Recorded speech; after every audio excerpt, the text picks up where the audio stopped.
Dreams is probably the most famous two-chord song, and it is beloved by guitar teachers for this fact, because when it comes to learning guitar, and more specifically mastering chords and strumming, repetition is key. And when you go back and forth between the same two chords, there's a lot less thinking and a lot more doing. You run your hands through the motions, they really start to feel automatic and do their job. But in today's lesson, rather than just show you an easy way to play Dreams, which I've already done in a previous lesson, I want to take advantage of what this simple two-chord song has to offer and evolve it one level at a time from basic beginner style chords and strumming to a fuller sound, doing a more intermediate thing with a little bit of bass and percussion in it. Thunder only happens when it's raining.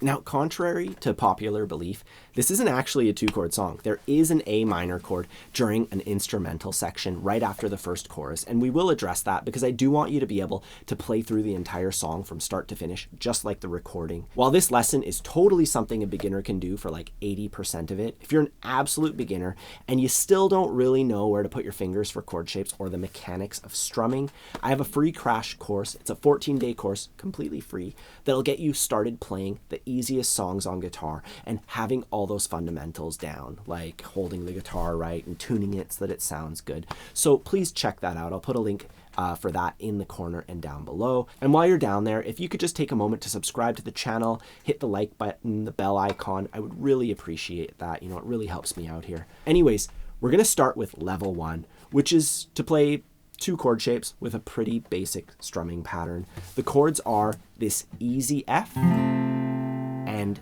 G. F can be a bar chord, and we'll touch upon that later, but for now, let's learn it in this easier way, which is super useful, especially if you're having trouble with bar chords. We skip the first string, index on the first fret of the B string, middle on the second fret of the G string, pinky on the third fret of D, and then my ring finger just above it. My thumb mutes the thickest string, my index finger, the underside of it, mutes the thinnest one. And then for G, I like to play it like this. You can play it whatever way you want. I feel this way is really easy when you're switching from C to G as well. But for this one, from F to G, because my fingers are like right there. So I have my ring finger on the third fret of the thickest string, my index on the second fret of the A string, and then my pinky on the third fret of the thinnest string. You could really do it without the middle, just two fingers, and just switching from F into that G. It's pretty easy. And the strumming that I want to use goes down, down, up, down, down, up. So we have a downstroke on beat 1, a down up on beat 2, and then we do that all over again. A down on 3 and a down up on 4. And like I said, if you're having trouble with the fundamentals, like strumming with a steady rhythm, that crash course will fix you right up. So you should definitely enroll for that one while the registration's still open. Either way, we play that strumming pattern one time per chord shape, back and forth, and that's how you would play the simplest version of Dreams in the original key. Only happens when it's raining. Players only love you when they're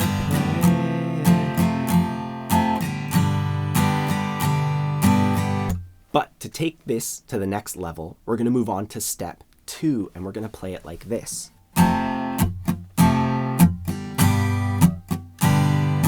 So I'm playing that first downstroke, but for the down up, I'm doing them muted. I'm still playing down up, but I'm muting the chord shape.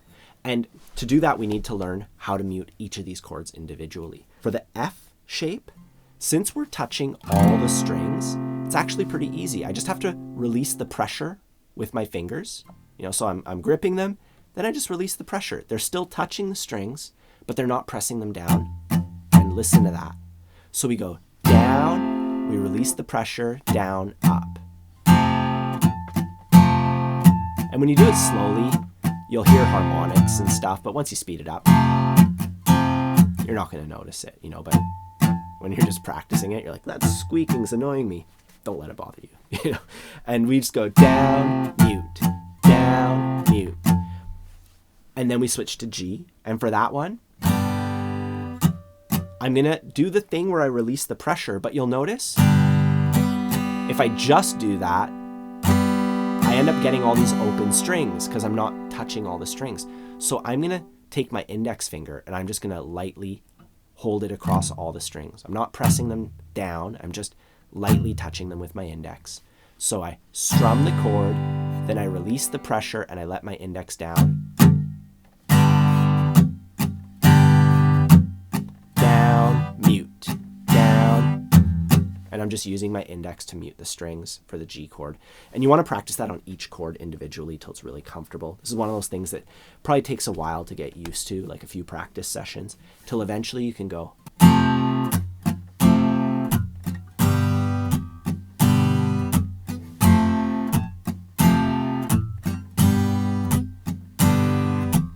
And now step 3, we're gonna forget about the muting for a second. We're gonna add anticipations. We're gonna anticipate the chord switches, which means we're switching to them a little bit early. I'm just gonna write it all out right here. You can see that we're on the F chord, starting on beat 1, and we play our strumming pattern. But right here on the and after 4, we're gonna switch to our G chord. So we're switching to our G chord a little bit early. And then when we go from G into F, we'll do the same thing. So 1 and 2 and 3 and 4 and 1 and 2 and 3 and 4 and 1 and 2 and 3 and 4 and... You know, when you get that up to speed,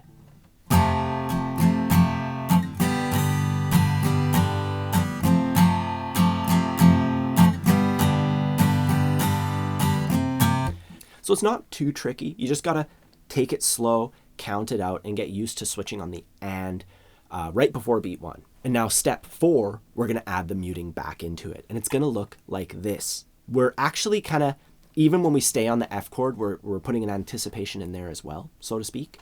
So our pattern, we start on F and we go down, mute, and then we grip it again for that upstroke on the and after 2.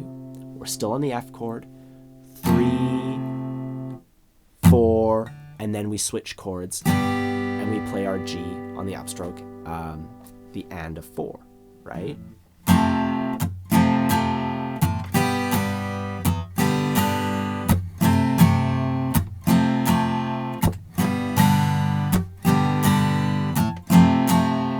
And in order to get that, there's really no secret. You just got to practice steps 1, 2, and 3 till they're feeling really good. And then here for step 4, just take it slow, you know, just going through it one motion at a time, right?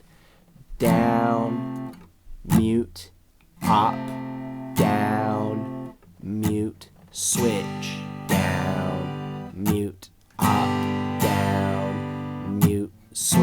You know, just doing it slowly till it starts to feel kind of comfortable, and then eventually you get a little bit of speed behind it, and it starts to feel good. But the mechanics of muting or anticipating all have to be there from the previous steps in order for this step to go smoothly. Now, step 5, we're gonna add a big smack to this thing. So for our mute, instead of just muting it by releasing pressure, we're also gonna add one of these in there so that our strings hit the frets right here, and it makes this really cool snare sort of sound.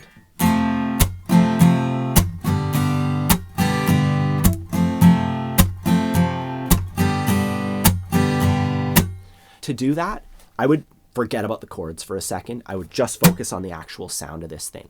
What I'm doing here, as I strum, I want to strum, instead of just strumming like along the face of the guitar, you know, you always kind of have to go in a little bit for the strings, but I'm really going in. I'm like diving in there with my downstroke. And my pick hits the strings, and as it does, the base of my thumb brings the strings down. Like, you could even ditch the pick and just focus on that. Just smacking it with the, whatever this part of your thumb is called, the bulb of your thumb, I don't know. And you do that with the pick first, running through the strings. It really fattens up the sound. For all the mutes, we're still gonna mute it with this hand, or else a lot of crazy stuff's gonna start happening. But we add that to it as well. And the one thing that you got to get used to, I would just stay on one chord. I wouldn't even switch chords at this point. Just stick with one chord shape. The thing you got to get used to is after you do the mute, you have to play an upstroke. So mute, up, mute, up. Just doing that repetitive motion over and over again. You know, repetition is key when it comes to learning techniques that have to like sound a particular way, or anything really. You know, you just get used to that, and then you can add back basically step 4.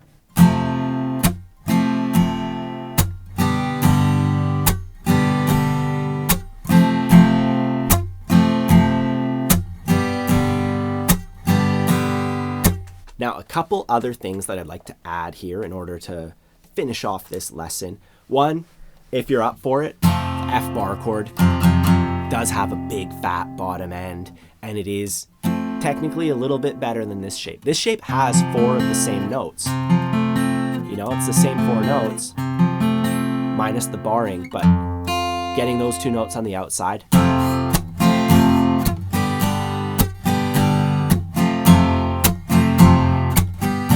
makes it a little bit fatter, a little bit better. I have a course, Bar Chords Made Easy. I also have a bunch of bar chord lessons on my website if you're interested in pursuing that, if you don't already know it. The other thing that I would do is learn the instrumental section. And here's the chords: F, G, G, F, A minor, G, G, F. And you just play it the same way.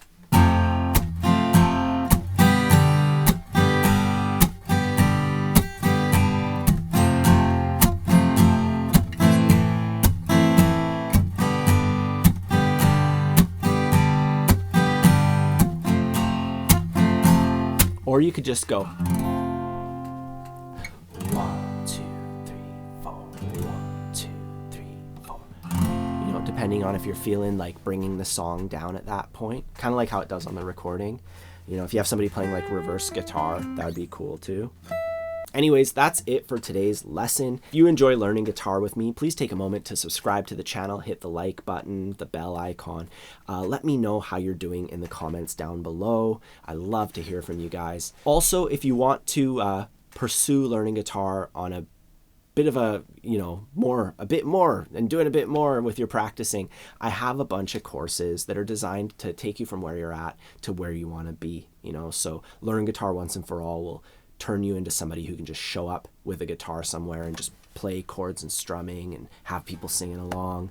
I have a bunch of other stuff like Bar Chords Made Easy, Strumming Made Simple, all these courses designed to achieve real things on guitar. You know, I don't just want to teach you information for the sake of it. I want you to be that person who can do those things on guitar. So I'll just leave some links down below if you're interested. Otherwise, have a fun time practicing, and I'll see you soon.